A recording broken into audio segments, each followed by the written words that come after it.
This small man didn't just conquer, he terrified an entire continent. And behind his victories was a mind even wilder than his battles.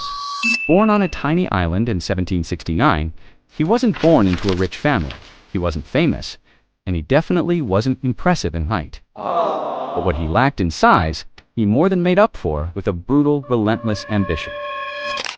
While other leaders hesitated, he climbed from an ordinary soldier to the single most feared leader in all of Europe.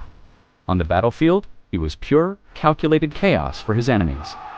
He moved entire armies like they were chess pieces on a board, predicting attacks before they even happened, and crushing empires with terrifying precision. Kings trembled at the sound of his name. Seasoned generals panicked, and entire nations scrambled to form alliances just to stop him. But here's the part of the story they don't always tell you. Behind the glory, behind the portraits and the monuments, this man barely slept. He carried notebooks with him everywhere, obsessing over every single tiny detail, from the number of cannons to the quality of his soldiers' boots.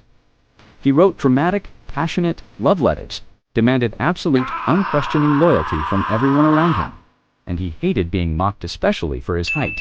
Some of his closest advisors called him paranoid. His enemies just called him unstoppable. In the end, his greatest enemy wasn't another army. It was his own ego. He made the fatal decision to march his massive army into the freezing cold of Russia, chasing the dream of total, absolute domination. The result? A devastating disaster that shattered his once invincible empire and cost hundreds of thousands of lives. He was exiled, but he returned. He was defeated again, and this time sent far away from the throne he had built from nothing. Yet his laws, his military strategies, and his sheer influence still shape the modern world we live in today. A small man who conquered Europe, battled his own insecurities, and left history forever changed. That man was Napoleon Bonaparte. What do you think was his greatest strength, or his biggest weakness? Let me know down in the comments. Thanks for watching, and if you enjoyed this story, be sure to subscribe for more.